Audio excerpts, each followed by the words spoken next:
I should plug this phone in.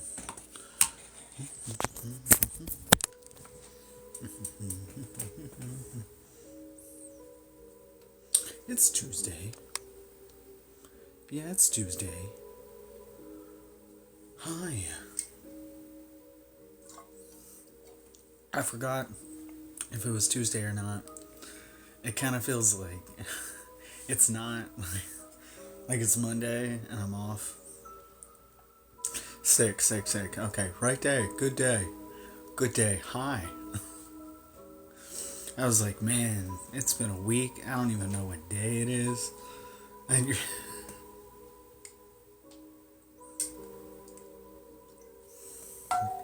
Oh god, the reverb on that.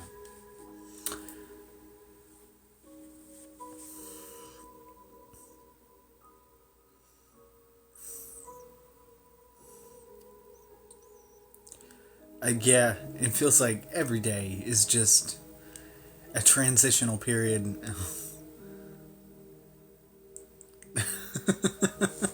Good luck with that. I still write the year wrong. And I'm like, oh man, I'm already going mentally. I'm already there. I can... Not super great. I'll take it.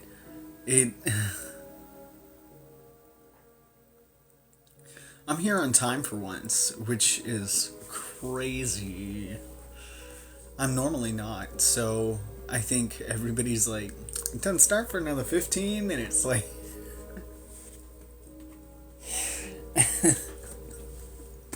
that's how much I've been late is now.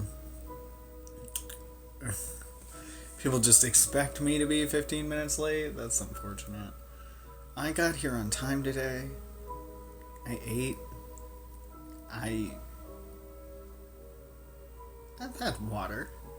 I've had a little bit of water. I think. Yeah, this morning. I have more water over here if that helps, because I know it helps me get through the reading. I think I've settled on my favorite, but I've been running experiments on the Nutcracker's Revenge that you got me. So I want to put that into a video so I have like enough like saved to where I can run like my peak recipe that I made with Revenge of the Nutcracker. So that's gonna be fun. And the one that I liked the most I ended up giving away. So it'll be good to remake it and drink it myself, since I deserve it. I only got a taste of it, and then I was like, well, I can't drink 3 coffees. I now have like taste testers. One's Jasmine, as you all know, and the other one is like one of my managers who's like, if I pay you, will you bring me coffee every day? Starbucks makes me sad now. And I'm like, okay, we'll do.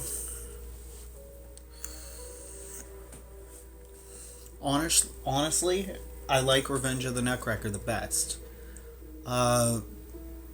Because it's very versatile with what you can do with it. There's a lot of them that have like a specific flavor profile that you kind of want to work with, not against. But Nutcracker's Revenge is like a really good... Like, it's a really good, like, subtle yet robust kind of flavor that you could lend to anything else. Like, if I wanted to put fruit in that, it'd probably taste good. I could mix it with... Ooh. Oh, I should have tried that. Oh, damn. Missed opportunities. Anyway, I could have mixed that with some of the Death Wish blueberry and made, like, a lavender cold foam. I did not do that. I did not do that. But it's not my favorite. Okay. My favorite so far, and I'm gonna make a video detailing it, but it is equal parts half an ounce of hazelnut syrup, caramel syrup. You can use the chocolate caramel Torani, that works too, and toasted marshmallow syrup with about an ounce of oat milk and like a half ounce of whipping cream. Heat that up for about 20 seconds in your microwave, 30 seconds in your microwave. Whip it, pour that into a glass, and then brew the roasted chestnut. Maybe make it a little bit stronger because of all the syrup in it, but delicious. It's so good. Anyway. Yeah, if I could get coffee to you with every once in a while. Anybody else seen that? Oh, thank you for the... Oh, he's adorable. What's the guy that is the gay guy that sells his coffee on TikTok, where he like keeps flying coffee to people? I always see those videos and I'm like, that must be nice. Must be nice. How good's your coffee, man? How good's, what did he call it? And I want to say Top Flight, but that's the name of a tag team in AEW, and I'm afraid I'm going to be wrong. I've never had the coffee. But does anybody know what I'm talking about? You've seen it. Come on. Someone's got to have seen it. And I don't know why my algorithm keeps bringing it up. Maybe because I drink too much coffee. Oh God, I'll figure it out. And then yeah, I can't remember his name either, and I'm so mad about it. But yeah, and I'm like, man, that must be nice to just pick up and fly coffee to wherever. Because I would do that for all of you. If I had the money. I just hand you coffee and then leave.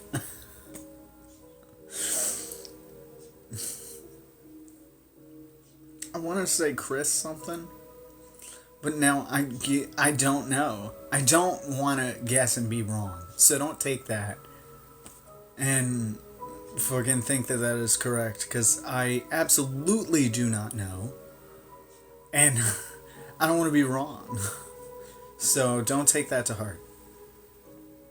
I'm not. They're on TikTok. They do it all the time. They've done it with like... They always do it with like famous people, like celebrities, like Meghan Trainor or something. I think he's like best friends with Meghan Trainor or something. Because he does like a bajillion videos with Meghan Trainor. I don't know, and I don't know, but I just started all of a sudden getting ads for like this coffee, and I think I liked one of them because I was like, I bookmark all the coffee for later. You gotta know that. And then it just kept popping up on my algorithm of him taking coffee to famous people, and I was like, why is this a bit? And I was like, what does he do? Is he just an influencer that sells coffee, or is there something more to this, and I just don't know about it? Yeah. Yes, yeah. And I'm like, what do you do? I don't know. I don't know if that's his only bit, if like he just sells coffee, but I'm just like, how the fuck does he know Meghan Trainor? I've never seen him before. I don't think he's an actor. I'm just like, who the fuck are you? I don't think he's like an actor or a songwriter. I don't think. But all I ever get are his coffee videos, and I'm like, who is this fabulous gay man? Is that his name? Chris Olsen? I swear to God, I was leaning toward Chris, but I was like, I don't want to be wrong.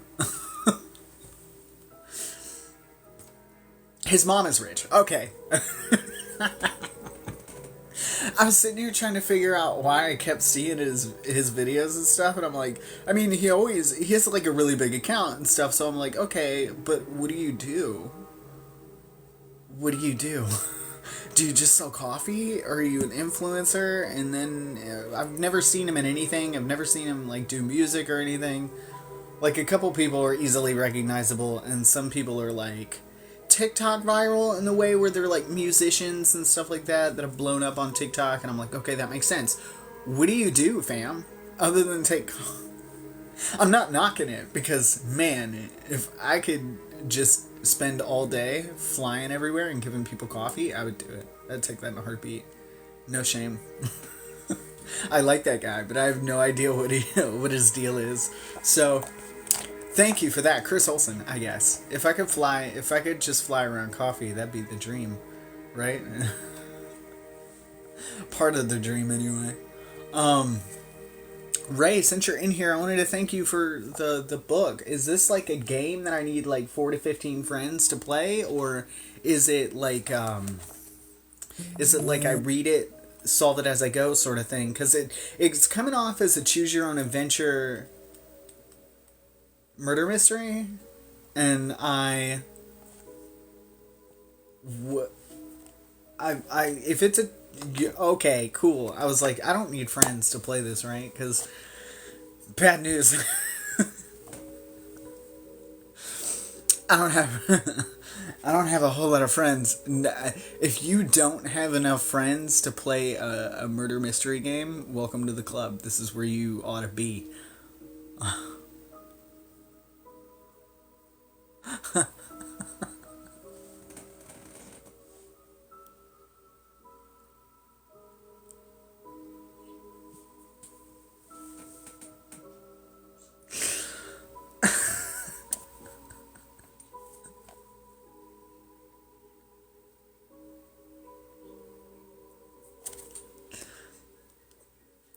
That was the best.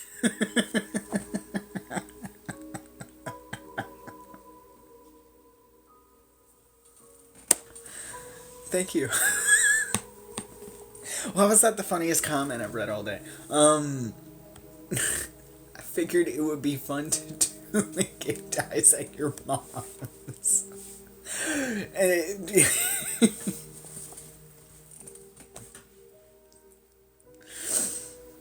I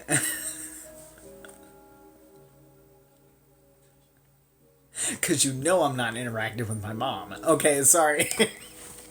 That was great. That was wicked. I'm excited for this. It looks fun. I was like, oh man, and I've been I was like I don't want to like spoil anything, so I was like reading through the beginning. I'm like, does this make mention that I need 10 to 15 friends to play this? Does it not? And I couldn't find anything that was like, okay, here's the envelopes for this person and this person and this person. And I'm like, oh, cool, so I just read this and solve it. Sounds fun. Sounds dope. Sounds exactly the sort of thing that I want. I want a murder mystery. I don't want to have to make friends with 10 people.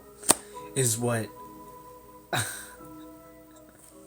No, I'm not saying it wasn't accurate. I'm just saying it was a stellar burn. For both my mom and me. Somehow. So, I'm not knocking it. That's fun. Now... if you're here and you're new and you don't know what's going on, I don't just talk through the entire thing. This is a book club, and not the type where you necessarily have to read the source material beforehand, because I'm going to read it to you now. We just read about a chapter a day of whatever we're going through, and right now that is Miss Peregrine's Home for Peculiar Children, book 4, A Map of Days. It's kind of crazy that we're on book 4. We've read so many books, and I'm proud of you guys. Anyway... and we're on chapter 3, and this is now, if you missed the past 2 chapters, don't worry about it, because that's like fluff set dressing. I say fluff, but the last chapter was actually pretty harsh. It's already up on YouTube. I'm sorry I didn't put a spoiler in there. I should maybe edit the YouTube and put a spoiler in there for family trauma. If you, I didn't think about that when I was uploading it. I also didn't explain that before when I went into the chapter, so sorry. Maybe I read it and I was like, that's not that bad, and then I went into it and then. And I hope I didn't get anybody too big in their family feels right before the fucking holidays. Because I didn't really think about it when I was sourcing it. This one, if you've ever dealt with grief, may be a problem. But if you haven't, chapter. Oh, say hello to your cat for me. Tell all of your cats that they are the best cats. And that I love them all. And then pet them. Pet them a good pet on the head. Tell Toby he's a good boy. If Swiftblood is in here, I have not seen Swiftblood in here, but if Swiftblood is in here, Toby, who's a good boy. Okay. Anyway, I hope you're all ready because we're going to bleed into chapter 3. And now we actually get the start of what the plot is going to lead into. So that'll be fun. And if you missed last chapter, Jacob had, why I say the last chapter was a little rough, if you've ever had to come out to your family or interact with your family or give them information that they probably don't want to know about you, like differing religious beliefs, different self-identity, different gender identity, different anything, and you've ever had to have that difficult conversation where your parents make you feel like shit, that was last chapter. Basically, Jacob formally came out to his parents as peculiar, and it did not go great. Good Toby. Okay. Anyway. Oh, tell Sue. Oh, Sue. Okay. I heard you almost got cuddles the other day. Anyway, whatever. Congratulations, Denny, on the cuddles that you unfortunately didn't get to have the other day. I read that and I was like, oh. But we're going to lead into it now, and now we sort of get plot. Little grief, but mostly plot. Are we ready to go? Who's ready for the roller coaster?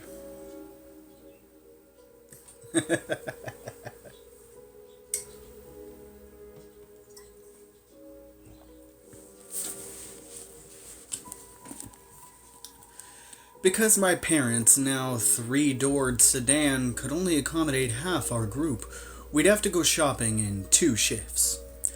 Shift 1 would include Emma, because I always gave her preferential treatment and made no secret of it. Olive, because she was a cheerful presence, and I wanted some cheering. Millard, because he wouldn't stop pestering me, and Bronwyn, because her muscles were the only way to force open the stuck garage door. I promised Hugh, Horace, Enoch, and Claire that I'd be back for them in a couple of hours. Horace said he wasn't interested in buying new clothes anyway. The day denim became acceptable as daily wear, he said, side-eyeing me. Contemporary fashion lost all credibility. The modern runway looks like a hobo camp. You have to buy new clothes, said Claire. Miss Peregrine says. Enoch scowled. Miss Peregrine says. You sound like a wind-up toy. We left them squabbling and went to the garage. With some duct tape, baling wire, and a little spot welding by Emma, we managed to reattach the driver's side door. It didn't open or close, but we were a lot less likely to get pulled over by curious police officers with 4 doors than with just 3. When we were finished, we all piled in. A minute later, we were winding down the banyan-shaded road that traced the spine of Needle Key. Big houses loomed on either side of us, glimpses of beach in the gaps between. It was the first time my friends had seen so much of this world by day, and they were quiet as they drank it in, the girls glued to the windows and back, Millard's breath fogging the glass on the passenger side. I tried to imagine what it looked like to them, these sights that had long ago faded into near invisibility for me.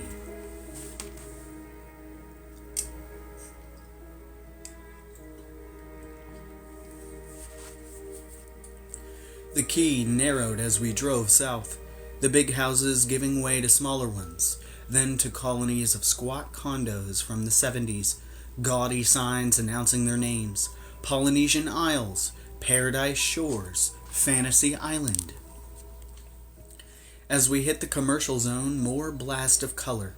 Pink-roofed knick-knack shops that sold sunscreen and beer cozies, bright yellow bait stores, striped awning real estate offices, and bars, of course, their rows of tiki torches dancing and doors flung open to let the sea breeze in, and the creaky warble of Jimmy Buffett karaoke covers out, echoing all the way down to the water's edge.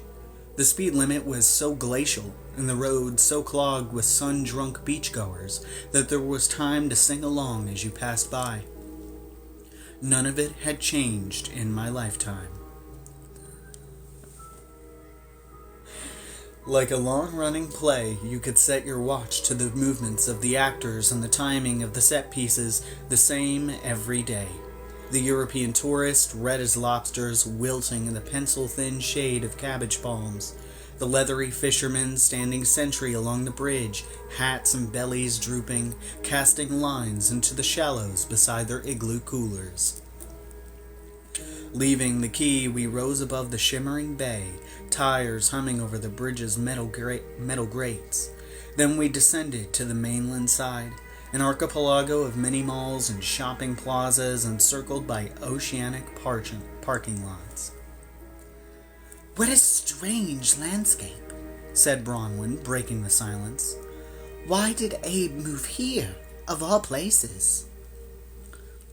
"Florida used to be one of the best areas for peculiars to hide," said Millard. "Before the Hollow Wars, anyway. It was the winter home for all the circuses, and the whole middle of the state is a great trackless swamp. They said anybody, no matter how peculiar, could find a place to blend in here, or to vanish." We left behind the beige heart of town and headed out toward the boonies, past the shuttered outlet mall, past the half-built housing development being slowly reclaimed by underbrush, loomed the biggest of the big box stores. That's where we were headed. I turned down Piney Woods Road, the mile-long corridor along which all the town's nursing homes, over 55 trailer parks, and retirement communities had been built.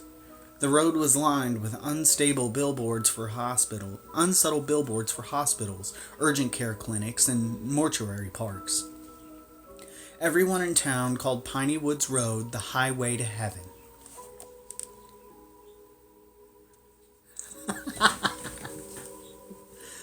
I started to break as we approached a large sign depicting a circle of pine trees, and it wasn't until I'd actually made the turn that I caught myself.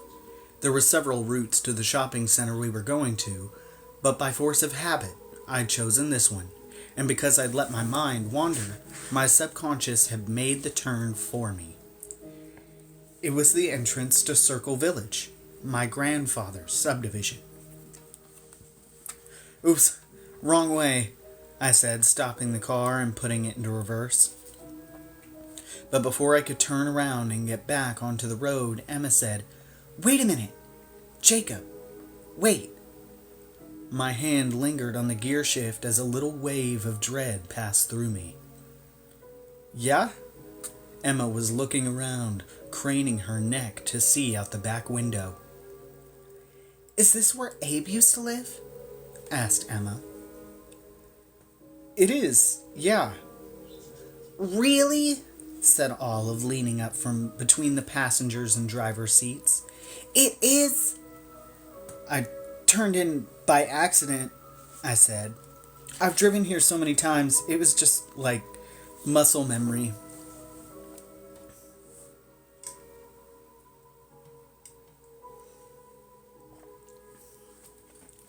"I want to see," said Olive. "Can we look around?" "Sorry, there's no time today," I said, stealing a glance at Emma in my mirror. I could see only the back of her head. She was turned all the way around, staring out the rear window at the guard station that marked the beginning of the neighborhood. "But we're here now," Olive said. "Remember how we always used to talk about visiting? Didn't you always wonder what his house looked like?" "Olive, no," said Millard. "It's a bad idea." "Yeah," said Bronwyn, poking Olive and then jerking her head toward Emma. "Maybe another day." Olive finally got the hint. "Oh, okay. Actually, I don't feel like it either." I hit the turn signal. I was just about to pull onto the road when Emma faced forward in her seat. "I want to go," she said. "I want to see his house." "You do?" I said.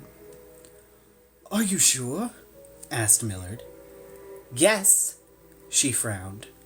"Don't look at me like that." "Like what?" I said. "Like I won't be able to handle it." "Nobody said that," said Millard. "You were thinking it." What about the clothes shopping? I said, still hoping to get out of this. I think we should pay our respects, said Emma. That's more important than clothes. The idea of touring them around Abe's half-empty house sounded downright morbid, but at this point, it seemed cruel to deny them. All right, I said reluctantly. Just for a minute. For the others, I think it was simple curiosity to learn more about who Abe had become after he left their loop. For Emma, it was more than that. Since she had arrived in Florida, I knew she had been thinking about my grandfather. She had spent years trying to imagine how and where he lived, piecing together an incomplete picture of his life in America from occasional letters. For years, she had dreamed of coming to visit him, and now that she was actually here, she couldn't put it out of her mind. I felt her trying to, and failing. She'd spent too long dreaming about it, about him, about this place, in a way that felt entirely new and unsettling. I had started to feel his ghost looming between us in private moments. Maybe seeing where he had lived and died would help lay it to rest. I hadn't been to my grandfather's house in months, not since before my dad and I left for Wales, back when I knew nothing. Of all the surreal moments I had experienced since my friends came to stay, none felt more like a dream than driving through my grandfather's lazy, looping neighborhood with the very people he'd sent me abroad to find. How little it had changed. Here was the same guard waving us through the gate, his face ghostly white with sunblock. Here were the yard gnomes and plastic flamingos and rustling fish-shaped mailboxes. The houses they fronted all alike, a paint box of fading pastels. Here were the same craggy wraiths, slow pedaling their orthopedic tricycles between the shuffleboard court and the community center. As if this place, too, were stuck in a time loop. Maybe that's what my grandfather had liked about it. Certainly is a humble place, said Millard. No one would think a famous hollow hunter lived here. That's certain. I'm sure that was intentional, said Emma. Abe had to keep a low profile. Even so, I was expecting something a bit grander. I think it's sweet, said Olive. Little houses all in a row. I'm just sorry that after all these years wishing we could pay Abe a visit, he isn't here to greet us. Olive, Bronwyn hissed. Olive glanced at Emma and winced. It's fine, Emma said breezily, but when I met her eyes in the rearview mirror, and she quickly looked away.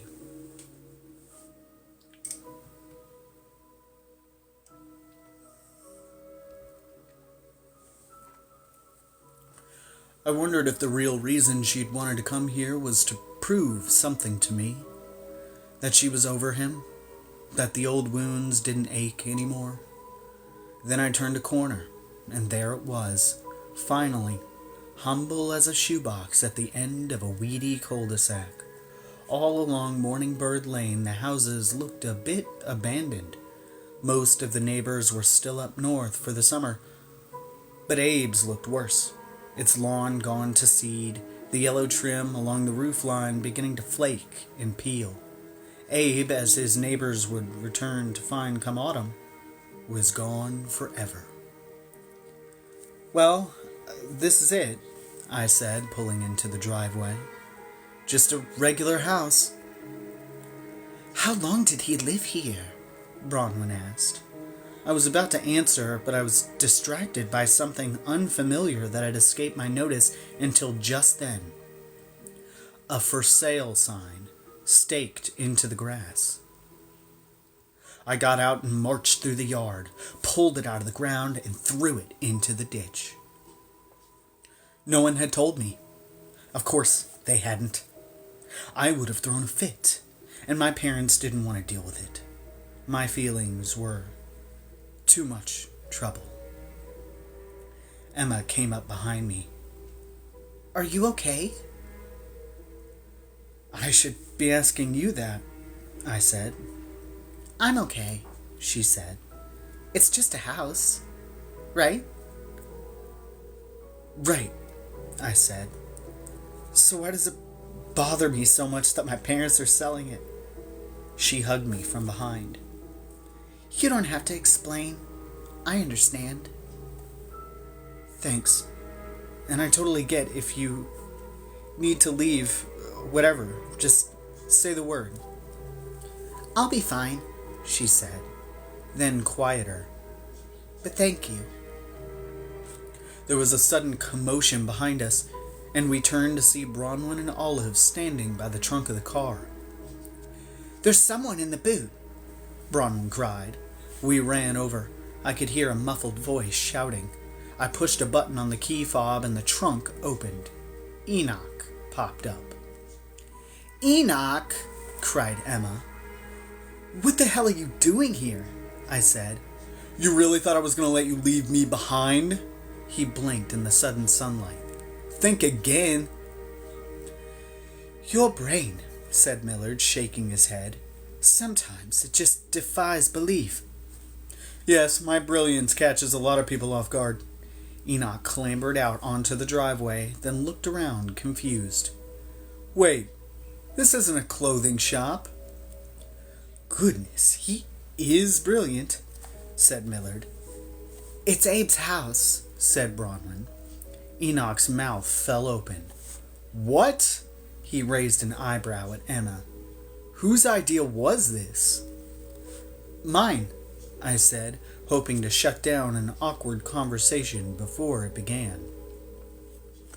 We're here to pay our respects, said Bronwyn. If you say so, said Enoch. I hadn't brought the keys to the house, but it didn't matter. There was a spare hidden beneath a conch shell in the vegetable garden, only one Grandpa Portman and I knew about. There was something sweet about finding it just where it was supposed to be. Moments later, I was unlocking the front door, and we were stepping inside. The air conditioning had probably been off for most of the summer, and the house was hot and stale. Worse than the stifling temperature was the state of the place. Clothes and papers were stacked in unsteady piles on the floor. Household items were littered across countertops. Trash spilled from a pyramid of garbage bags in the corner. My father and my aunt had never finished sorting through Grandpa Portman's things. Dad abandoned the project, and the house, it seemed, when we left for Wales and planted a for sale sign out in front and hoped that someone else might do the work instead. It looked like a ransacked Salvation Army store, not the home of a respected elder. And I was overcome by a wave of shame. I found myself trying to apologize and explain and tidy up all at the same time, as if I could hide what my friends had already seen.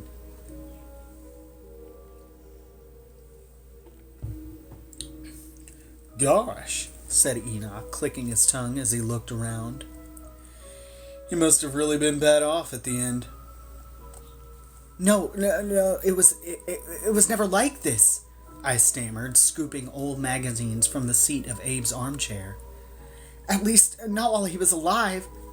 Jacob, wait, said Emma. Can you guys go outside for a minute while I do this? Jacob! Emma caught me by the shoulders. Stop. I'll be quick, I said. He didn't live like this, I swear. I know, said Emma. Abe wouldn't even have breakfast without a clean collared shirt on. Exactly, I said. So, we want to help. Enoch pulled a face. We do? Yes, said Olive. We'll all pitch in. I agree, said Bronwyn. It shouldn't be left like this. Why not? Said Enoch. Abe's dead. Who cares if his house is clean? We do, said Millard, and Enoch stumbled as if Millard had shoved him. And if you're not going to help, go lock yourself in the boot of the car again. Yeah, cried Olive. No need to get violent. Enoch grabbed a broom from the corner and twirled it around. See, I'm game. Sweepy sweep. Emma clapped her hands. Then let's get this place shipshape. We dove in and started working. Emma took charge, giving orders like a drill sergeant, which I think helped keep her mind from wandering into painful territory. Books on shelves, clothes in closets, trash in cans. With one hand, Bronwyn lifted Abe's easy chair over her head. Where does this go? We dusted and swept. We threw open windows to let in fresh air. Bronwyn took room-sized carpets into the yard and beat the dust out of them, by herself. Even Enoch didn't seem to mind the work once we'd settled into a rhythm. Everything was coated with dust and grime, and it got onto our hands and clothes and in our hair. But nobody minded. As we worked, I saw ghostly images of my grandfather everywhere. In his plaid chair, reading one of his spy novels, at the living room window, silhouetted against a bright afternoon, just watching. For the postman, he would say, and chuckle. Stooped over a pot of Polish stew in the kitchen, tending it while telling me stories. At the big drawing table he kept in the garage, pushpins and yarn spread out everywhere, making maps with me on a summer afternoon. Where should the river go? He would say, handing me a blue marker. What about the town? White hair rising like tendrils of smoke from his scalp. Maybe here is better, he'd say, urging my hand a little this way or that. When my friends and I were finished, we went out to the lanai, seeking refuge in the slight breeze and mopping our brows. Enoch had been right, of course. No one would care that the work had been done. It was a gesture, useless but meaningful. Abe's friends had not been able to attend his funeral. Somehow, cleaning his house had become their goodbye.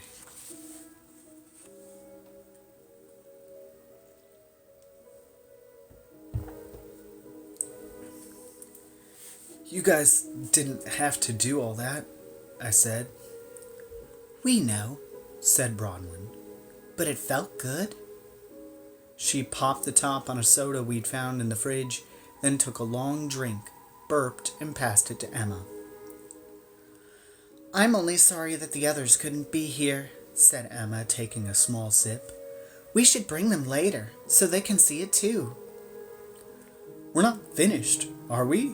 Said Enoch. He actually sounded let down. That's the whole house, I replied.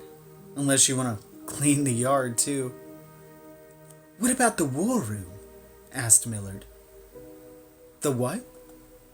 You know, where Abe planned attacks on Hologast, received encoded communication from other Hollow Hunters, etc. He must have had one.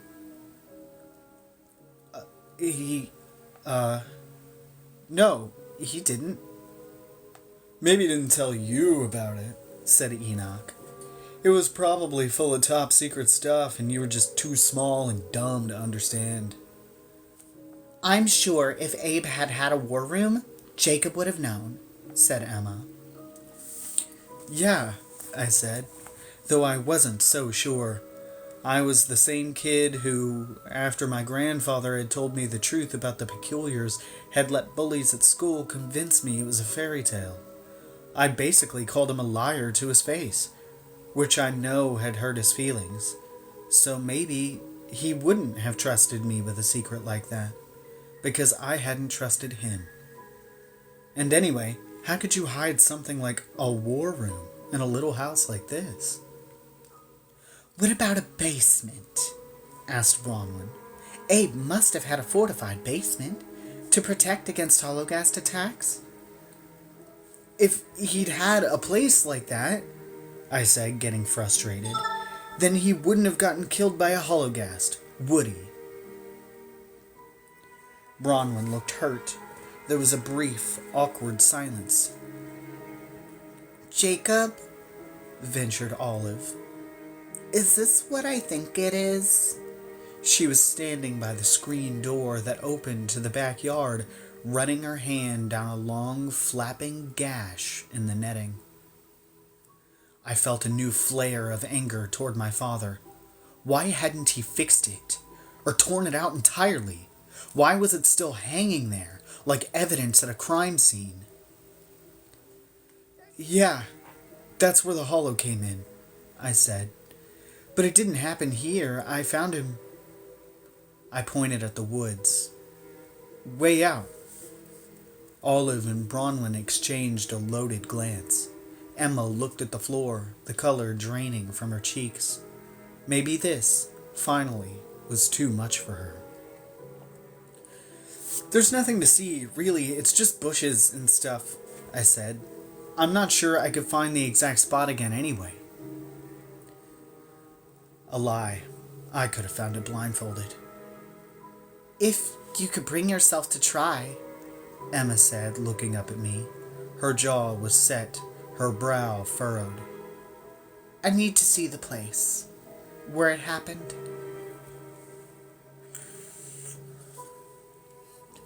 I led them through knee-high grass to the edge of the woods, then plunged into the gloomy pine forest. I showed them how to navigate the spiny underbrush so they didn't get cut on sawtooth palmettos or tangled in thickets of vine, and how to identify and avoid the patches where snakes made their nests. As we made our way, I retold the story of what happened that fateful evening, the night that had split my life into before and after. The panicked call I'd gotten from Abe while I was at work. My delay in getting here because I'd had to wait to catch a ride with a friend. A delay that may have either cost my grandfather his life or saved mine. How I'd found the house a wreck, then noticed my grandfather's still-lit flashlight in the grass, shining into the woods, fording into the black trees just like we were doing now, and then...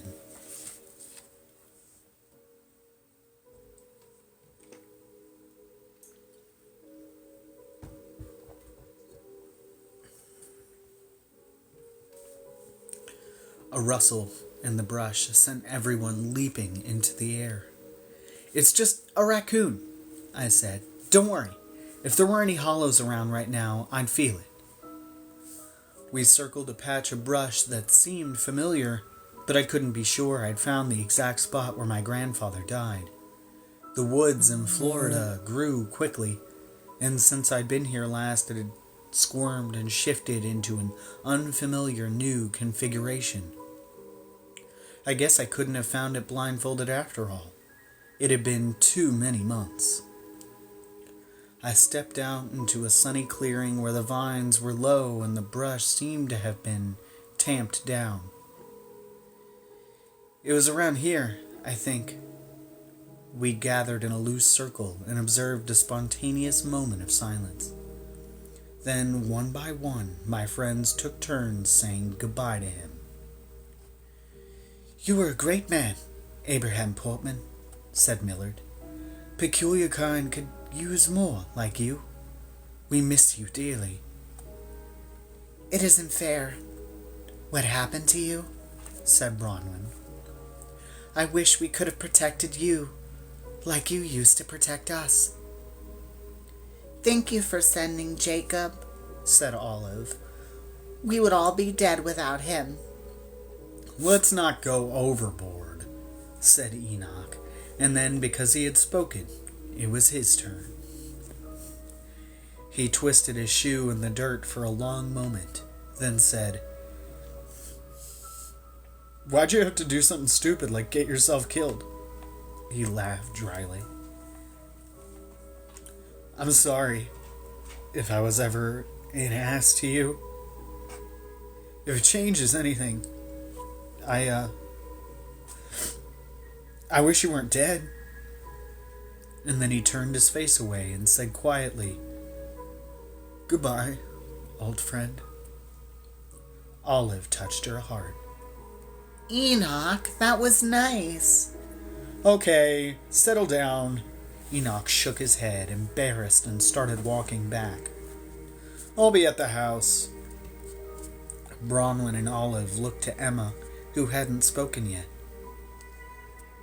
"I'd like a moment alone." "Please," she said. The girls looked a little disappointed, and then everyone but me went after Enoch. Emma glanced at me. I raised my eyebrows. "Me too?" She looked a bit sheepish. "If you don't mind." "Of course. I'll just be over here in case you need anything." She nodded.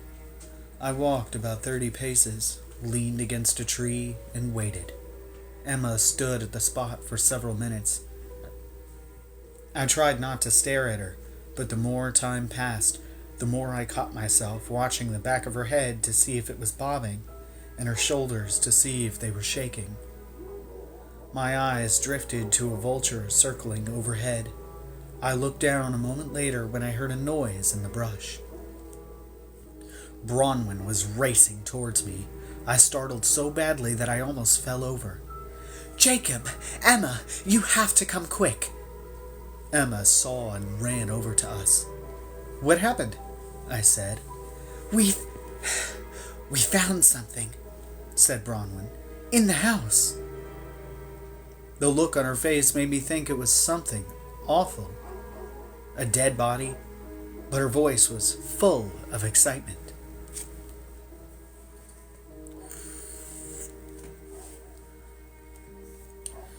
They were standing in the room Abe had used as his office. The old Persian carpet that stretched nearly wall to wall had been rolled up and pushed to one side, revealing pale, worn floorboards beneath. Emma and I were panting from running. "Bronwyn says you found something?" Emma said. "I wanted to test a theory," said Millard. "So while you two were dallying in the woods, I asked Olive to take a walk around the house." Olive took a couple of steps, her lead shoes making a heavy thud with each footfall.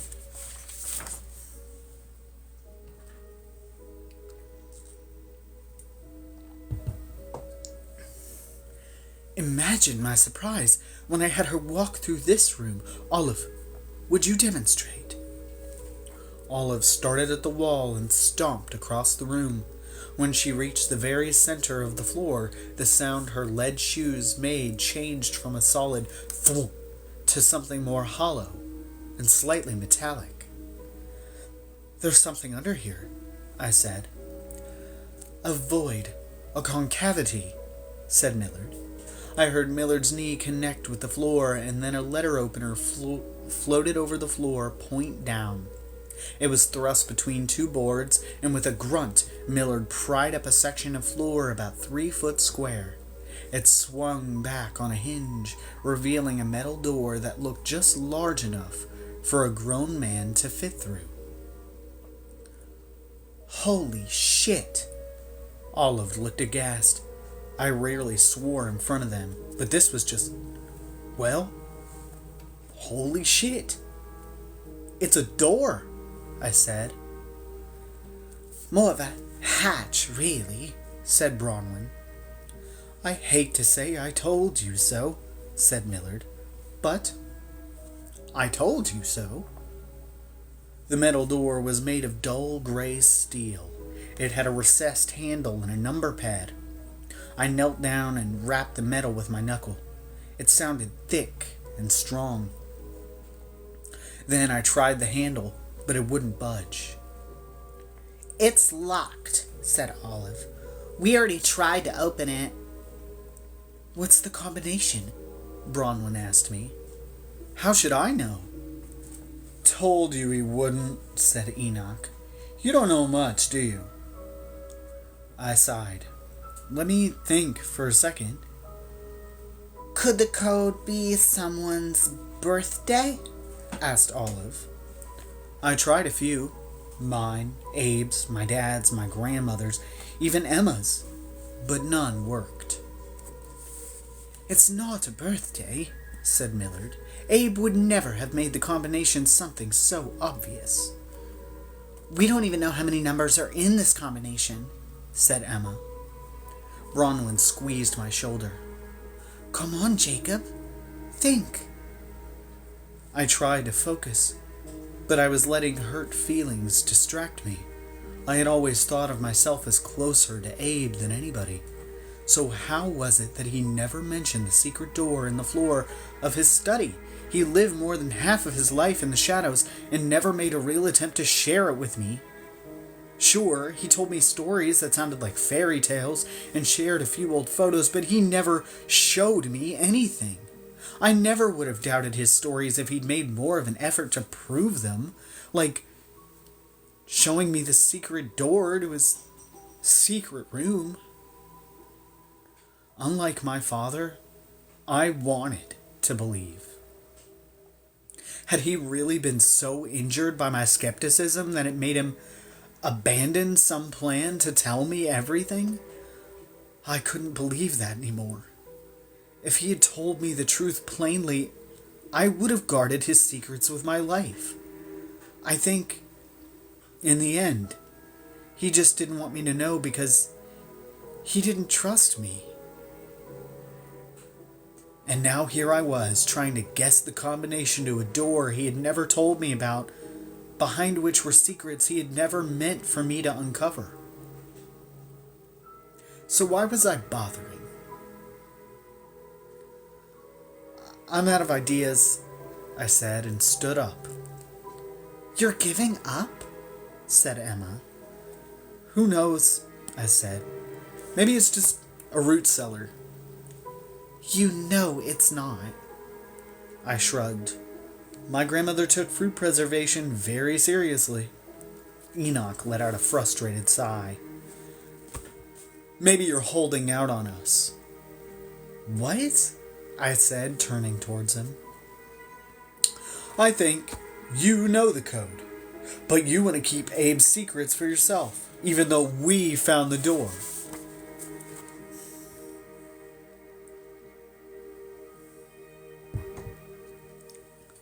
I took an angry step towards him. Bronwyn put herself between us. Jacob, settle down. Enoch, shut up. You're not helping. I gave him the finger. Who cares? What's in Abe's dusty old hole in the ground? Said Enoch, and then he laughed. It's probably just 1,000 old love letters from Emma. Now Emma gave him the finger too. Or maybe a shrine with a big photo of her and candles all around. He clapped his hands gleefully. Oh, that would be so awkward for you two. Come here so I can burn your eyebrows off, said Emma. Ignore him, I said.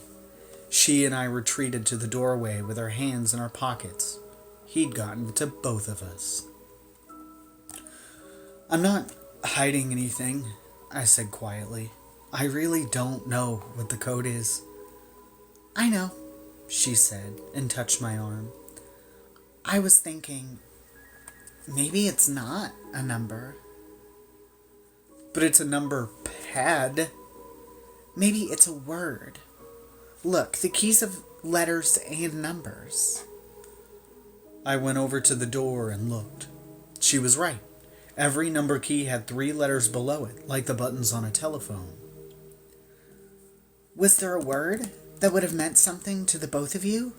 She said. EMMA, Enoch said. I turned towards him. I swear to God, Enoch. Bronwyn picked him up and threw him over her shoulder. Hey, put me down. You're getting a time out, said Bronwyn, and she walked him out of the room while he wriggled and complained. As I was saying, said Emma, some secret you had between the two of you. Something only you would know? I considered it for a moment, then knelt down by the hatch. First, I tried names, mine, Abe's, and Emma's, but no dice. Then, just for the hell of it, I keyed in the word PECUL IAR. No, way too obvious. You know, it might not even be in English, said Millard. Abe spoke Polish, too. Maybe you should take the night to think it over, Emma said. But now my mind was whirring. Polish. Yes, he spoke it now and then, mostly to himself. He'd never taught me any, except for one word. Tygrysku, a pet name he'd given me. It meant little tiger. I punched it in. The tumblers inside the lock opened with a clunk. Holy shit.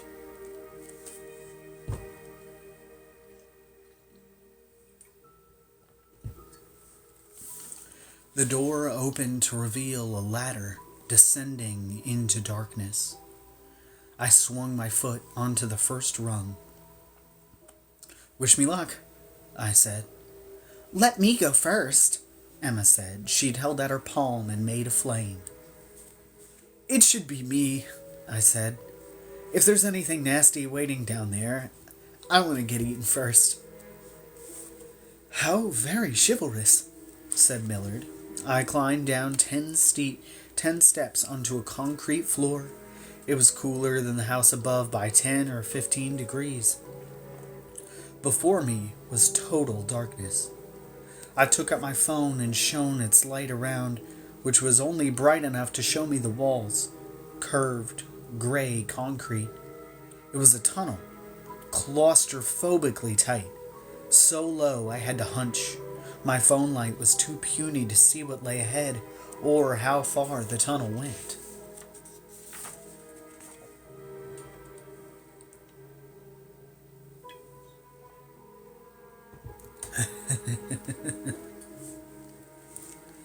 Well, Emma called down. No monsters, I shouted, but I could use more light. So much for chivalry. Be right there, said Emma. Us too, I heard Olive say. It was only then, as I was waiting for my friends to climb down, that it hit me. My grandfather had meant for me to find this place. Tygrysku. It was a breadcrumb in the forest, just like the postcard from Miss Peregrine that he tucked into that volume of Emerson. Emma reached the bottom and lit a flame in her hand. Well, she said, looking at the tunnel ahead. It's definitely not a root cellar. She winked at me and I grinned back. She seemed cool and collected, but I'm pretty sure it was an act. Every nerve in me was jangling. May I come down? Enoch called down from the room above. Or am I to be punished for having a sense of humor? Bronwyn had just reached the bottom of the ladder. You stay where you are, she said. In case anyone comes, we don't want to be caught down here unawares. In case who comes? He said. Whoever, said Bronwyn. We gathered in a cluster with Emma at the front, her flame held out to make a light.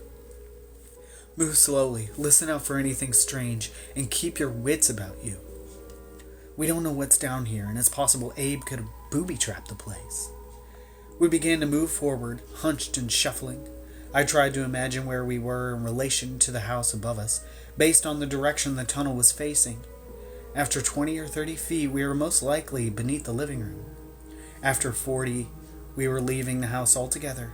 And after 50, I was fairly certain we were under the front yard. Finally, the tunnel ended at a door. It was heavy-looking, like the hatch behind us, but it was hanging slightly ajar. Hello? I called. At the sound of my voice, Bronwyn startled badly. Sorry, I said to her. Are you expecting someone? Millard asked. No, but you never know. Though I tried not to show it, I was so nervous I was vibrating. Emma stepped through the door, then stood shining her flame around for a moment. Looks safe enough, she said. But this might be useful. She reached out for the wall, flicked a switch, and a bank of fluorescent lights clinked on inside the room. "Hey now," Olive said. "That's more like it." Emma closed her hand to extinguish her flame, and we piled in after her. And then I turned a slow circle, taking everything in. The room was small, maybe 20 feet by 15, but I could finally stand up to full height. In the way of my grandfather, it was meticulously organized. Along one wall were 4 metal beds arranged bunk-style in 2 stacks. A tight roll of sheets and blankets sealed in plastic at the foot of each. There was a big locker bolted to the wall, which Emma opened to find all kinds of supplies. Flashlights, batteries, basic tools, and enough canned and dried food to last several weeks. Beside that was a big blue drum filled with drinking water, and next to that a strange-looking plastic box, which I recognized from the survivalist magazines I sometimes found in Abe's garage as a chemical toilet. "Well, look at this," said Bronwyn. She was standing in a corner, her eye pressed against a metal cylinder that protruded down from the ceiling. "I can see outside." The cylinder had handles attached to the base. Oh goodness, sorry.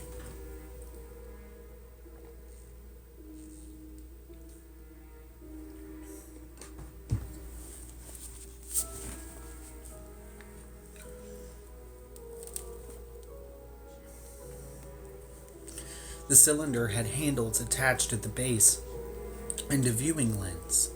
Bronwyn stepped aside so I could look through it, and I saw a slightly blurred image of the cul-de-sac outside.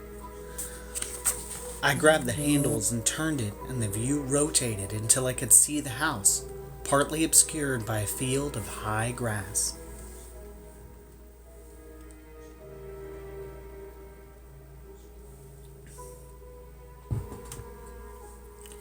"It's a periscope," I said. "It must be hidden at the edge of the yard." "So he could see them coming," said Emma. "What is this place?" said Olive. "It must be a shelter," said Bronwyn, "in case of hologas attack. See the 4 beds? So his family could hide too." "It was for more than just waiting out attacks," said Millard. "It was a receiving station." His voice came from the opposite wall, next to a big wooden desk. Its surface was almost entirely taken up by an odd-looking machine made of chrome and green-plated metal, like a cross between an archaic printer and a fax machine, with a keyboard stuck awkwardly to the front. "This must be how he communicated." "With who?" said Bronwyn. "The other hollow hunters. See, this is a pneumatic teleprinter." "Oh, wow," said Emma, crossing the small room to look at it. "I remember these. Miss Peregrine used to have one. Whatever happened to it?"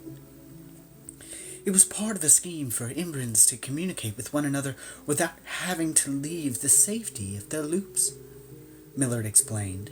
"It didn't work, in the end. Too complex and too vulnerable to interception." But I was in a daze, only half listening.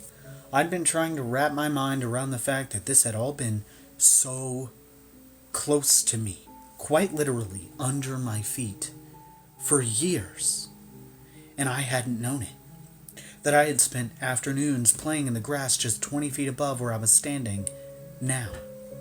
It boggled the mind, and it made me wonder, how much more peculiarness had I been exposed to without realizing it? I thought about my grandfather's friends, the old fellows who would come around to visit now and then, whiling away a few hours chatting with Abe out on the back porch or in his study. "I knew him back in Poland," my grandfather had said about one such visitor. "A friend from the war," was how he described another. But who were they? Really? You say this thing was for communicating with other Hollow Hunters, I said. What do you know about them? About the hunters? Said Emma. We don't know much, but that was by design. They were extremely secretive. Do you know how many there were? Not more than a dozen, I suppose, said Millard. But that's just an educated guess. And could they all control hollows? I asked. Maybe there were other peculiars like me out there. Maybe I could find them. Oh, I don't think so, said Emma. That's why Abe was so special. And you, Mr. Jacob, said Bronwyn. There's one thing that doesn't make sense, said Millard. Why didn't Abe seek shelter down here the night the Hologhast came for him? Maybe he didn't have time, said Olive. No, I said. He knew it was coming for him. He called me in a panic hours earlier. Maybe he forgot the combination code, said Olive. He wasn't senile, Emma said. There was only one explanation, but I could hardly say it. Even thinking it made the breath lock in my throat. He didn't come down here, I said, because he knew I'd come to the house looking for him, even though he begged me to stay away. Bronwyn looked pained and raised her hand over her mouth. And if he was down here, while you were up there,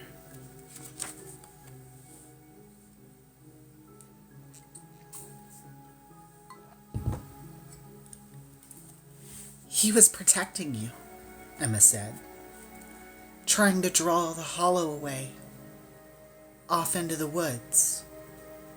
My body felt too heavy for my legs, and I sat down on one of the cots.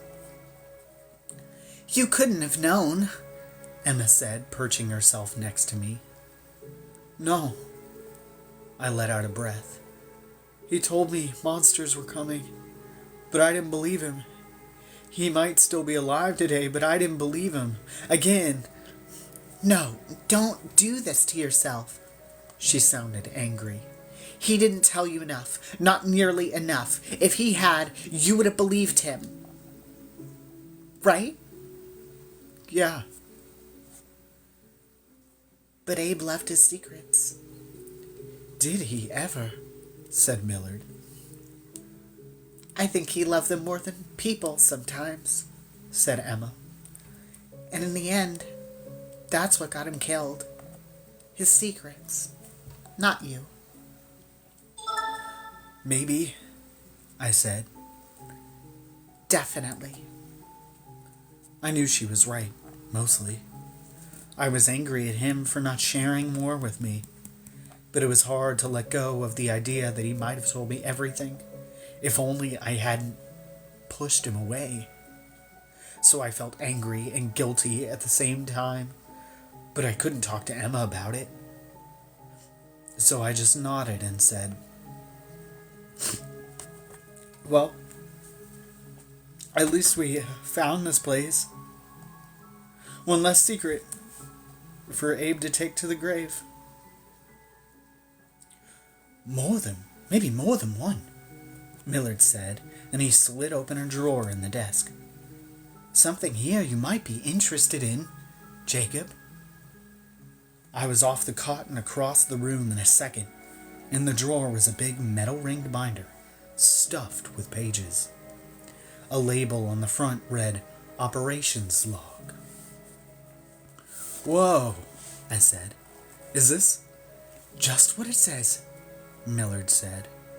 The others crowded around him as I slid my fingers under it and lifted it out of the drawer. It was several inches thick and weighed at least 5 pounds. Go on, then, said Bronwyn. Don't rush me, I said. I opened to a random page in the middle, a typewritten mission report with 2 photos stapled to it, one of a costumed child on a sofa, and one of a man and woman dressed as clowns. I read the report aloud. It was written in the terse and emotionless language of the law enforcement. It outlined a mission to rescue a peculiar child from a white and a Hologhast who were hunting him, then delivered the child to a safe loop. I flipped a few pages in the binder, which was full of similar reports stretching all the way back to the 1950s, then closed it. "You know what this means, don't you?" said Millard. "Abe did more than just find and kill hollows," said Bronwyn. "Right," said Millard. "He was saving peculiar children, too." I looked at Emma. "Did you know?" She looked down. "He never discussed his work." "But rescuing peculiar children is an Emberan's job," said Olive. "Yeah," said Emma. "But if the whites were using the kids as bait, like in that entry, maybe they couldn't." I was hung up on another detail, but for now I kept it to myself. "Hey!" a voice shouted from the doorway, and we all jumped and turned to see Enoch standing there. "I told you not to come down here," said Bronwyn. "What did you expect? You left me alone for ages." He stepped into the room and looked around. So this was what all the fuss and bother was about. Looks like a prison cell. Emma looked at her watch. "It's almost 6. We'd better be getting back." "The others are going to kill us," said Olive. "We've been gone all afternoon, and we still haven't gotten new clothes." Then I remembered Miss Peregrine's promise. She'd have something to show me at nightfall, she said, which was in just an hour or two. Truth be told, I didn't much care about whatever it was she had to show me anymore. All I could think about was getting home to my bedroom, closing the door, and reading my grandfather's logbook from cover to cover.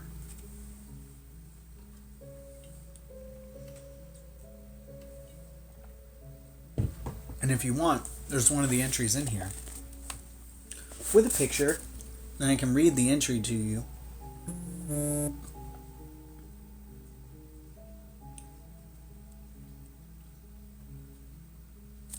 If you all want me to. Yes, okay. October 31st, 1967, Houston, Texas. Wrecked report of previously uncontacted peculiar, male, approximately 13 years of age, manifesting moderate ability, runaway given up for adoption. Operatives A and H discovered 2 whites posing as adoption officials, using subject as bait for imprints. They had 1 Hologhast in tow. Contact was made during local Halloween parade. Enemies separated from crowd and engaged. Hologhast silently killed using compact bow and arrow. Whites escaped. Male injured in leg, female unhurt. Whites believed to be traveling under aliases Joe and Jane Johnson. Never seen unmasked. Result, subject extracted, delivered safely to Loop A57 near Marfa, Texas, into the care of Miss Apfel, November 10th, 1967. Your hometown.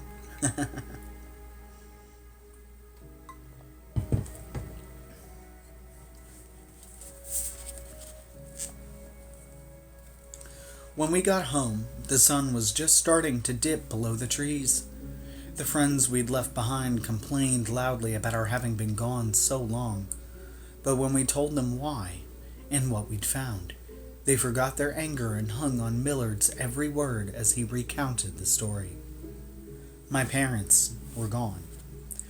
They had packed their bags and left for a trip to Asia. I found a note in my mom's handwriting on the kitchen counter. They would miss me lots, the note read. Were available by phone or email anytime, and would I please remember to pay the gardeners. I could tell from the breezy and casual tone of the note Love you, Jakey. That Miss Peregrine had done a great job erasing the last few months of worrying about me from their minds. They didn't seem concerned that I might have a breakdown or run away again while they were gone. In fact, they didn't seem to care very much at all. And that was fine. Good riddance, I thought. At least we had the place to ourselves. Miss Peregrine wasn't around either. She'd left the house just after we had and had been gone all day, Horace reported. Did she say where she was going? I asked. She only said that we were to meet her at precisely 7:15 at the potting shed in your backyard. The potting shed.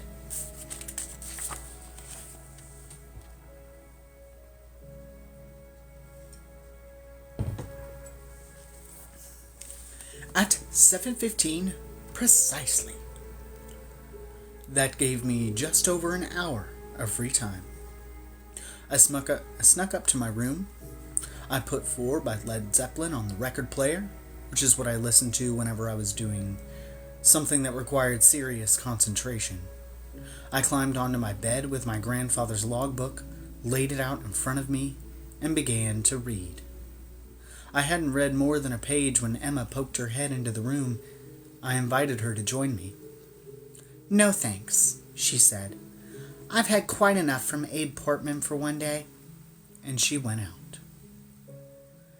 There were many hundreds of pages in the logbook, spanning a period of decades. Most of the entries followed the format of the one I'd read down in the bunker. Light on detail, free from emotion, and often accompanied by a photo or some other piece of visual evidence. It would have taken me a week to read every word, so even with an hour on my hands, I could only skim. But it was enough to form a sketchy outline of Abe's work in America. He usually worked alone, but not always. Some entries referenced other operatives, named only with single letters, F, P, V, but most often, H. H was the man my father had met. If his partially wiped memory could be trusted, if Abe had trusted H enough to introduce his son to him, he must have been important. So who was he? What was the structure of their organization? Who assigned their missions? Every new piece of information spawned a dozen more questions. In the early days, their work was focused almost exclusively on hunting and killing hollows. But as the years progressed, more and more of the missions involved finding and rescuing peculiar children, which was admirable, no doubt, but Bronwyn's question stayed with me. Wasn't that the Imbrans' job? Was there something stopping American Imbrans from doing it? Was something wrong with them? The entries began in 1953 and stopped abruptly in 1985. Why did they stop? Was there another logbook I hadn't found yet? Had Abe retired in 1985? Or had something changed? After an hour of reading, I had a few more answers and a lot more new questions. First among them, was there more work like this to be done? Was there still a group of hollow hunters out there somewhere, fighting monsters and rescuing peculiars? If so, I wanted very much to find them. I wanted to be part of it, to use my gift to carry on my grandfather's work here in America. After all, maybe that's what he wanted. Yes, he'd locked away his secrets, but he'd done it using the name he'd given me as the key. But he died too soon to tell me. First things first, to get answers to my questions, I'd have to find the only person in the world likely to know Abe's secrets. I had to find H.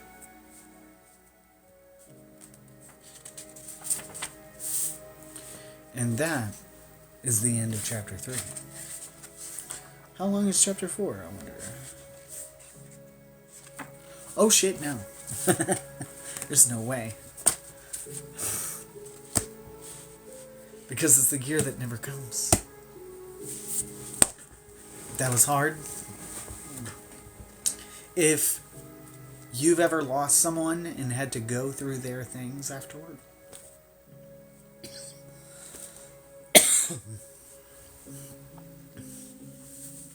that's a bit.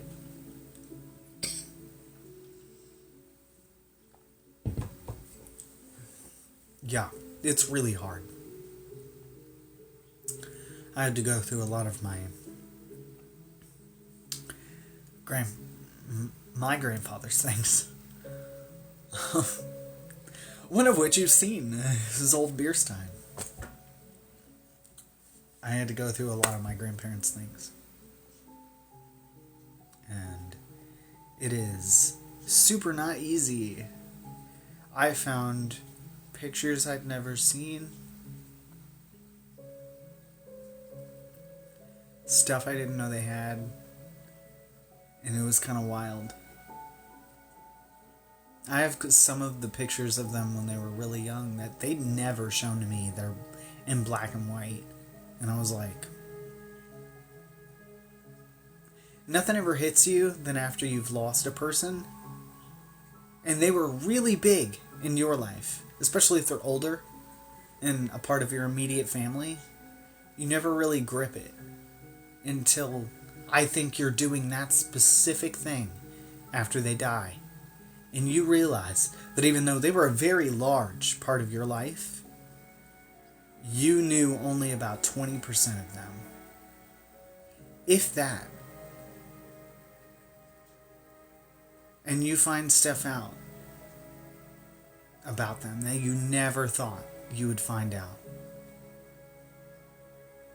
And you realize that because your relationship was in a limited capacity, they were your mother, they were your grandmother, they were your grandfather, they were your dad, that they could never tell you certain things. And then you find out when they're dead. And you're like, oh, I never would have known that. They would never have told me that. And you find yourself nostalgically wishing that you'd asked them more personal questions when you were younger. When you were like, I didn't even know, like, what kind of music they liked when they were young, or experiences that I never thought. I found a pair of maracas in my grandparents' closet, and I was like, what were these? And my mom was like, oh yeah, that was when they went on vacation to Mexico. And I, for the life of me, I was like, I can't picture my grandparents on vacation in Mexico.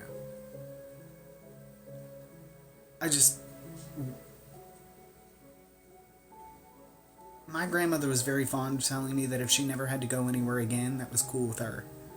And I thought that was a mood. And I was like, I can't picture my grandmother going to Mexico. And my mom was like, oh yeah, before she got all like, you know, before she started hating everybody, that was what they did. And I was like, what? I hate everybody now. What does that say about me? And nothing ever hits you until you have shit like that, where you're like, oh, they were not the person I knew them to be until much later. And you find yourself feeling almost like you didn't know them at all. I get that feeling from this book. Because I very much went through that, and it's very hard. And if you've been through that, my condolences. Because it's super heavy. That's why I was like, maybe I should include a trigger thing, because I found myself thinking like, oh no, that's only like a me feeling. That probably only made me feel bad. And then I'm like, you should put a trigger. after that last chapter where you didn't think it was a big deal, maybe I'm gonna put a warning on the second chapter that I already uploaded. I'm gonna go back in the description and be like, trigger warning, maybe. And I'm probably gonna do that for this chapter too. Like, exactly. That is exactly the feeling. And it's because you only knew them for a percentage of their life, but they knew you for the entirety of yours. We certainly can have. Let me get my cat book. Hold on. I got a bunch of books on tap of here. Why did I do this? I'm re-recording Library of Souls. That's why. Who wants?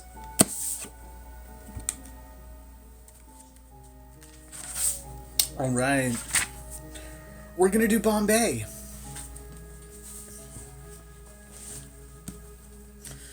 The Bombay is our first one-color cat breed. Sure you should, because I'm not going to get to the next chapter, so we're probably going to end this a little early and go to video game stream. The Bombay is our first one-color cat breed. All show-quality Bombay cats are solid black, with golden or copper eyes, and even having green eyes will disqualify a Bombay cat from competition. The breed is the result of careful crossing of Burmese cats and American short-hair cats, resulting in a sweet, affectionate, strong cat that looks like a miniature panther by design. Their faces are a pleasing blend of the roundness of American short-hair cats and the narrower faces of Burmese cats. Bombay cats are medium in size with glossy, sleek, short-hair black coats. Body and eye color are highly prized, with eye color in particular often mentioned in terms like those used for fine gemstones. The greater the depth and brilliance, the better, according to the Cat Fanciers Association guidelines. The shining black coat means Bombay cats shed less than many other cat breeds, and the coat must be solid, near perfect black, including individual hairs all the way to the roots. The Black Panthers that Bombay cats aspire to be are also a black color variant on their species. Some Black Panthers are jaguars and some are leopards. The same name, Black Panther, is given to the solid black members of both groups. Like real Black Panthers, Bombay cats are athletic and graceful, and their short, reflective coat is striking when they stretch and jump. These are the cats who seem invisible in dim light. And there's a little picture. So if you have a little black cat with short hair and gold eyes, that's your boy.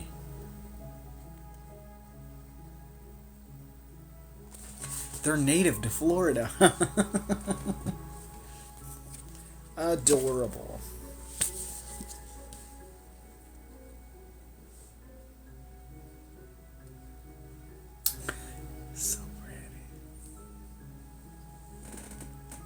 Is that what you wanted to be, Pond? She says, nah, I don't want to be a short hair. She's got to shed every place. She has to. She wouldn't want it any other way, would you, Pond? She's looking at me like, what the fuck are you talking about me for? She's like, keep my name out your motherfucking mouth. Is this what you want to look like? Little black baby? Pond looked disdainfully away. She's been sitting on the chair this entire time. She's just been chilling in the office chair that I got. She's just been chilling over there. The entire time. Hasn't made a noise, hasn't done anything, hasn't come over here. Doesn't want You don't want to be, I'm going to put you on stream if she walks over here, so she's like, I'm good where I'm at.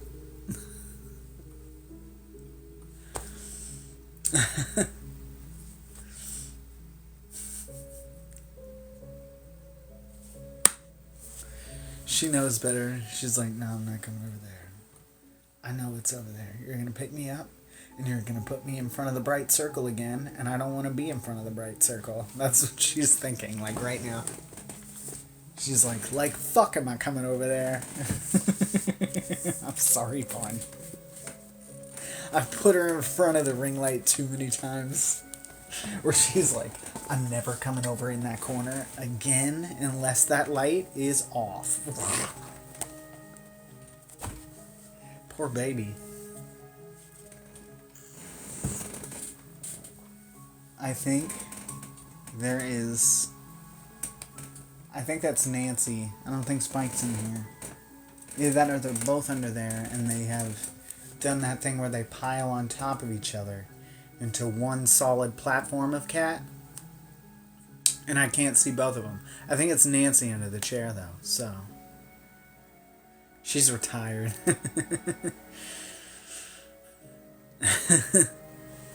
She's a whole vibe for that though. I want you to know, good night, Lady Aoife, that I had to look up before this. I was like, I gotta make sure I look up Tigrisku because I didn't know how to say it. I didn't want to say it wrong. And so I want you to know that I had to look up that word. And I was looking for like a Polish pronunciation. Do you want to know what came up? Because it wasn't like so. Because a lot of the time you can type stuff in on Google and it'll be people in that native language that are like, here's how you pronounce this word, and it's really helpful. You can find a lot of that on YouTube. It's super helpful. Okay, no, none of that. There's apparently some sort of Polish Eurobeat pop song that I kept getting results for, and. The thing is that I know what Tigrisku means, so like the title of the song is just O Tigrisku, and it's by this band, and then I was like, well, I can't find anything else, because it's just hits for this song. Nightcore, reverb, slowed down, whatever the hell, just this song over and over. And I was like, I can't find a Polish person saying this word to save my goddamn life. So I hit on the song. I get this bumping like Eurobeat Polish song that is not in English and is definitely okay, good, because my first thought was this needs to be in Dave's playlist, because Dave makes a habit of just, he has a bunch of like house playlists in foreign languages, just like there's like Russian beat music going on and like Japanese like hyper pop, and he's got a weird playlist full of like shit that is not in English. And so I'm like, all I found was this song, and I have no idea what the song's about because I don't know any of the words, but the actual song, like if you go to the actual like because I got like the official video or whatever was the one I clicked on, because I'm like, at least if I'm gonna fucking click on this song, I'm gonna show up for the artist, right? So I click on the official video, and it's just really attractive women in lingerie walking down streets, and I'm like, I have no idea what this song's about. And you know what? I'm not gonna look it up because I don't want to know. But the song was bopping, right? So I was like, okay, well, this is kind of a whole bop, and I don't even know what the words are, and I don't want to look it up. So just know that is what I found trying to pronounce this word for you, and they do say it in the song. It's part of the chorus. So that is how I found out how to say this word. In my experience, a lot of things, if you're learning a different language or if you're looking up words in different languages, one of the best things you can listen to is music. And podcasts, like if you can find podcasts in like a language that you're learning, that will help you so much.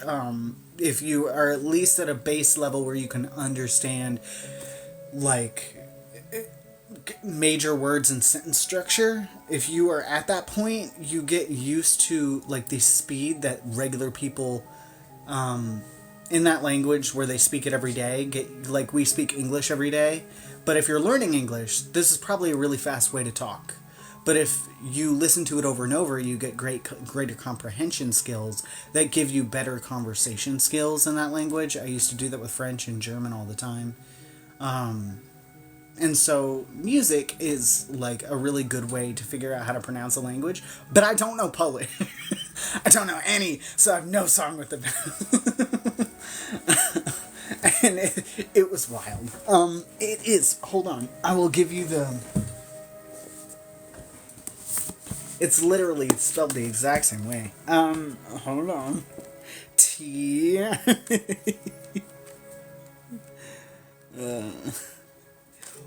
TYGRYSKU. It really is. I don't even catch English lyrics. I would listen to like talk radio or political radio in French a lot when I spoke regular French and needed it. I also did the same thing in German. I would listen to like audiobooks in German, like back at the time when I knew Harry Potter back to front. And if you know a book like that is widely produced in multiple languages, like a really high volume book that you were absolutely sure that you know everything that happens in that book, get an audiobook of it in another language. I had an audiobook of Harry Potter in German. And normally, audiobooks, they speak a little bit slower. And so that is great for learning a language comprehensively, because it has words that you would not think to speak normally, like in a normal conversation. Like if you go on like Duolingo or any platform that's going to teach you a language, it's never going to be like the Dark Wizard Voldemort shot out, you know what I mean? It's going to be like, where is the library? Like it's going to teach you shit like that. Whereas if you look up a book or like that has a lot of slang in it, or like colloquialisms in Harry Potter also don't translate well. So a lot of the time they will have a saying that was in your language, a different thing, and then you'll read the English version and then all of a sudden it has a colloquialism based off of crocodiles, and you're like, what the fuck is in the UK version? And then that's how I like learned a lot of German, is like I used to, because my grandfather used to speak German after he died. I had a brief period where I was like, I'm kind of upset that I don't know German anymore. And so I got Harry Potter in German, and I was just listening to it in German for a hot minute. So if you're absolutely sure, and if you want to learn a language, and you're absolutely sure, you have that one book that you could read backward to forward, you know everything in it. Get that in another language and then listen to it. I guarantee you it'll help you learn another language better than a lot of other things, Duolingo or any fucking that's good for basic shit. It's fine for basic shit, but if you want to get like really good at a language, that's what you do. Listen to actual people speak it. Not someone that's trying to teach you that language, but just listen to fucking what people in that language would listen to. Like, what's your favorite fucking podcast? Is it a, true crime podcast? Go look up true crime podcast in French. Go do it. That's how you learn. That's how you learn real good. And you're going to get a lot of true crime stories from France that we don't cover here because they don't matter. And then you're going to get a lot of weird shit. You're going to be like, you want to know about a serial killer in France? And people are going to be like, what's your deal? But that's like the when best people bit. learning English and they find out about the Muffin Man. That's the best bit, is when you fucking learn shit just by accidentally... Welcome to Night Vale. Do they have translations? Well, they are going to the UK, so... Is it really? Okay, I didn't look up the lyrics. I was not really so concerned about the music as I was about learning to say the one fucking Polish word in this chapter. And I was like, what's this Eurobeat pop trash? And I was like, I gotta send this to Dave. That was my first thought. I went in there and I was like, okay, Dave, you know all that weird foreign music that you have like house music of? And he was like, what are you talking about? And I was like, Oh, fuck. put on anything from your playlist, doofus. You know it's there. Don't... What are you talking about, me? Not a doofus. I know what you listen to. I've heard it. Don't gaslight me. Look, I know everybody on TikTok was doing the Rasputin music for a while, but you did it unironically 5 years before it blew up there. Don't tell me what I know is on your playlist, dog. Like, I've heard it, And I know this belongs there. Here's this song. I'm gonna leave now. That's all I wanted. And that's how this very weird conversation with Dave went. Him just trying to play dumb. He's like trying to gaslight me into thinking that he doesn't have all that shit on his playlist. I was like, look, I don't know. I know you don't have a Spotify Wrapped, but I know it would be on there if you did. Okay? So, don't come at me and try and tell me that you don't have all that on there. He tried to play fucking dumb. Like, I wasn't gonna call him on his shit. I'll send you the original video if you want. Oh my god! What the fuck? Did you just throw purple yarn at me? Thank you. It's actually like sand something. Sand? But We gotta turn a better light on in here. Alright. I want Starlight Dave's Sands. playlist. I will send you a number of songs from Dave's playlist, and I guarantee you I know what you're gonna get, okay? One, it's gonna be a whole lot of wrestling intros. Wrestling intros. We're talking Judas. We're talking about Fozzy Judas. Judas. Cult of Personality. I'll send you all the hits of that, and then there's gonna be. If the Big Show's not on any of those playlists, I'm highly disappointed in him. And then it's gonna be a whole lot of like foreign Eurobeat pop nonsense.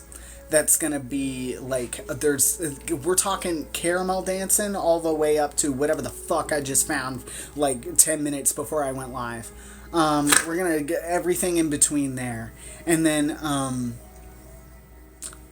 god, what's the bitch from?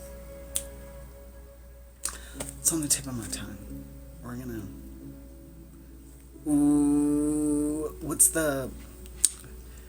Now I can't even think of the name of the fucking show. I'm so mad about this. No, I'm serious. Big Show. Aqua Teen Hunger Force. Who's the MCP Pants? Who's the actual dude? Oh my god. There's a rapper that is legitimately a rapper, has a rap career, but just did a bunch of bits where he pretended to be like it's always an MC whatever off of Aqua Teen Hunger Force, but the dude is an actual dude. MC Chris. There we go. I think. Yes? Yes. I'll get it for you. It's gonna be a lot of him, and which the spider wearing a diaper that's like, I'm MCP Pants, where he has like a really high pitched voice. That's what he actually sounds like, and so does his music. It's so disorienting. It's gonna be a lot of him, and then it's gonna be the Proto Man, and then that's it. That's Dave's point. He actually has really good taste in music. I made it sound really crazy, but it actually kind of works. And DMX. Yes.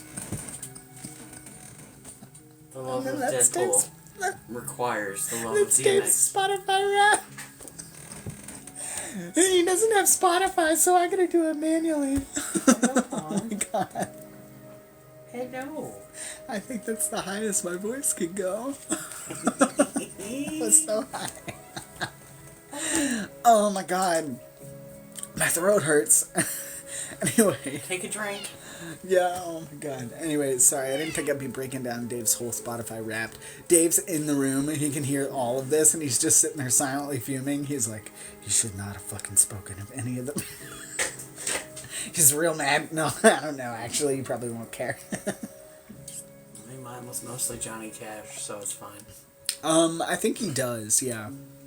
I do, at any rate, so I'm assuming if I do, he does. Pond. Oh no. I didn't mean to do that. There are kittens, and Pond's moving now. Dad's here, so she feels safe. Come here. I'll get a weird Dave playlist together, and I'll send it to you. Hi. Hi. Oh no. Come here. Grumpy. What the? Grumpy. That was the weirdest, longest meow. Grumpy. I love you. Oh, you don't love me? Oh my god. I see how it is. What the fuck? No. Pond is on one today. She's grumpy. Anyway, Oh, yeah, she's complaining. Big heart. Hi, what's up?